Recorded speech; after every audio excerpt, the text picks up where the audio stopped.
Você que é da minha geração, de 50 anos para mais, já deve ter ouvido muitas e muitas vezes durante sua vida a frase "morte aos infiéis". Uma frase costumeiramente dita por líderes iranianos.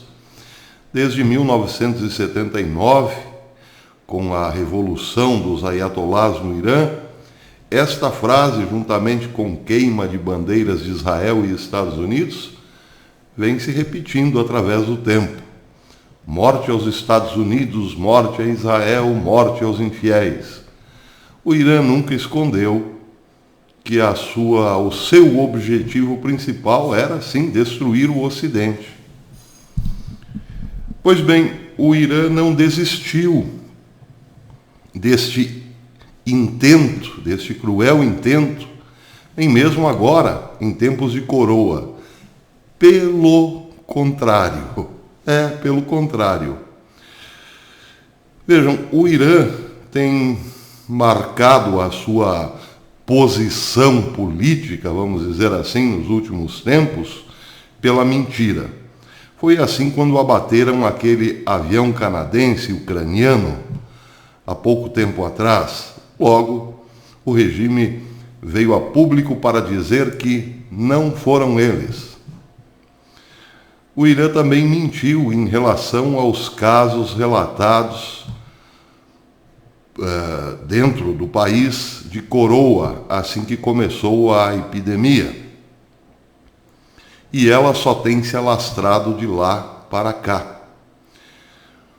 O Centro de Assuntos Públicos de Jerusalém, depois de longa pesquisa, está considerando o Irã como o epicentro do coroa no Oriente Médio.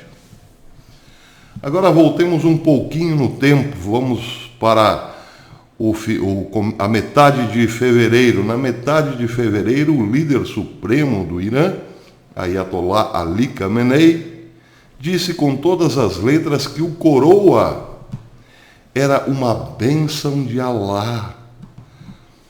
Uma frase enigmática que ninguém soube interpretar, pelo menos até agora, ninguém soube muito bem como interpretar. Como assim o coroa é uma bênção de Alá?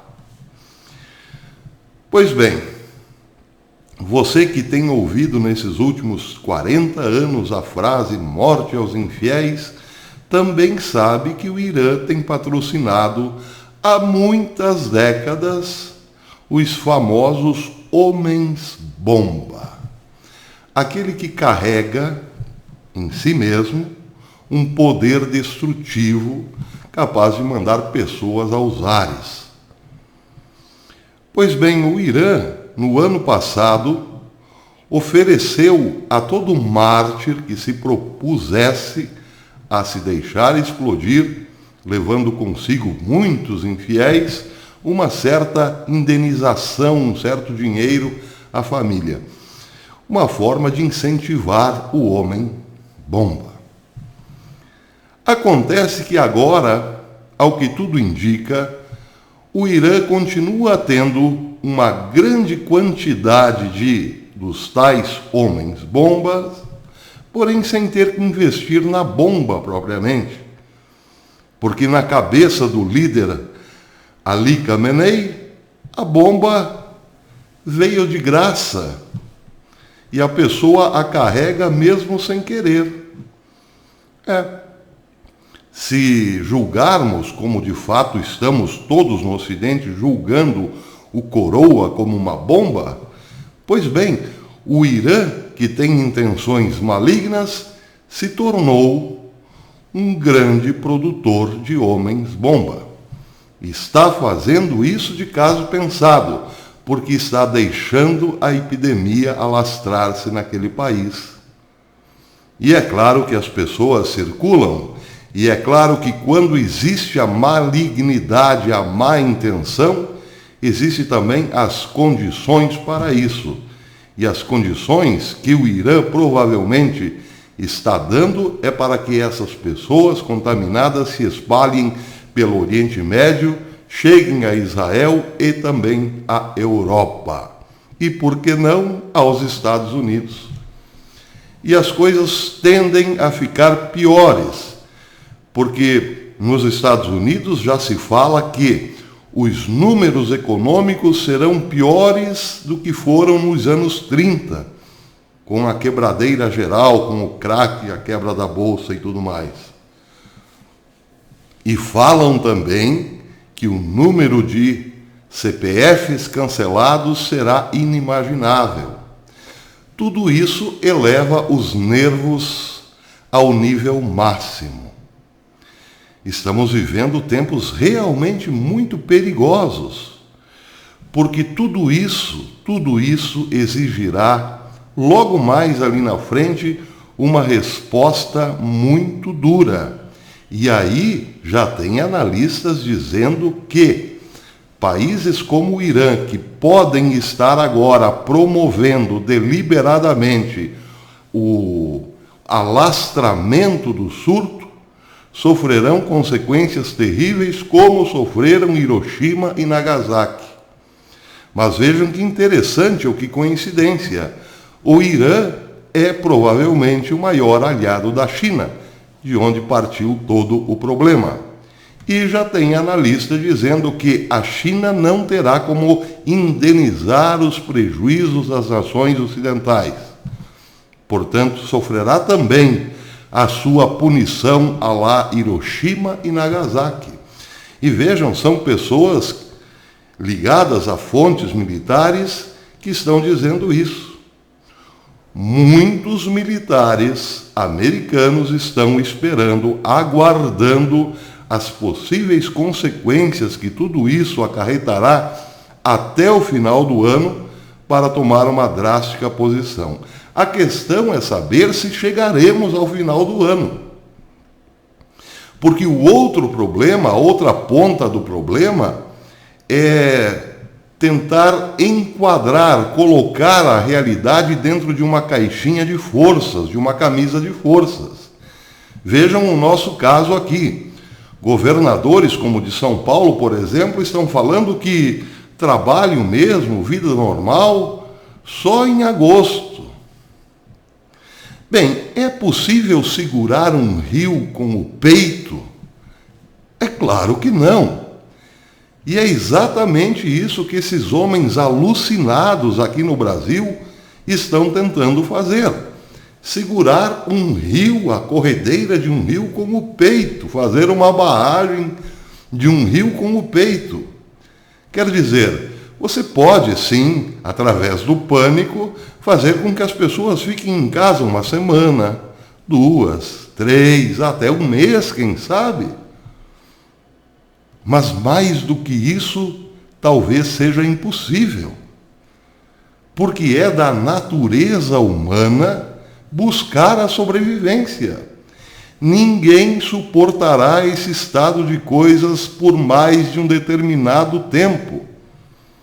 É da natureza humana lutar pela sobrevivência, construir condições para sobreviver, criar civilização. O ser humano não se adaptará a esse tipo de comando por muito tempo. Não se pode segurar o rio com o peito. E aí o que acontecerá? Aí virá o caos. Quando as pessoas não tiverem mais o que comer, quando as pessoas não tiverem mais o seu emprego, o desespero baterá e junto com o desespero virá a violência, o caos, a desordem, porque não haverá mais distinção entre pessoas boas e agitadores, bandidos. Todos ficaremos iguais. Entraremos ou voltaremos para um remoto estado de natureza, como diria o filósofo Hobbes. Todos contra todos. Pois é, meus amigos, isso não é ficção. Vejam já a inquietação do povo que não aguenta mais ir para o centro da cidade e não ver nada aberto. Só essa experiência sensível, que é estética também, já inquieta. Imaginem a situação ela mesma quando chega no limite do cidadão não ter o que comer dentro de casa. Pois é, nós podemos ver logo ali na frente esse tipo de caos instaurado. E alguém, por trás de uma mesa, de um gabinete, sabe-se lá onde, estará sorrindo ao ver o Ocidente novamente indo abaixo. Eu digo novamente porque isso aconteceu em Roma. Lá também houve uma invasão bárbara. A invasão bárbara dessa vez é invisível, mas a barbárie não. Roma ruiu. Agora parece que todo o Ocidente ruirá também. Pois é, meus amigos, e vejam que interessante, se ainda não bastasse tudo isso, ontem comemoramos o 31 de março de 1964. Só que às avessas. Porque em 31 de março de 1964, quem teve que fugir e se esconder foram os bandidos, os traidores da pátria, os comunistas que queriam fazer o Brasil virar Cuba.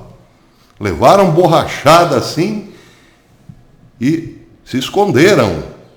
Muitos enfrentaram as forças policiais, principalmente no Araguaia.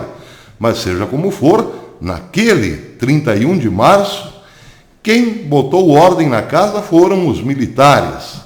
E quem perdeu foram os comunistas. Mas será mesmo que perderam? Porque vejam, em 31 de março de 2020, a bandidagem está livre, leve e solta, e pessoas honestas, como aquela senhora de Goiás, indo para trás das grades algemada. E ainda por mais ironia do destino, aquela senhora sabe muito mais sobre o que está acontecendo do que gente como o nosso ministro Mandetta, por exemplo.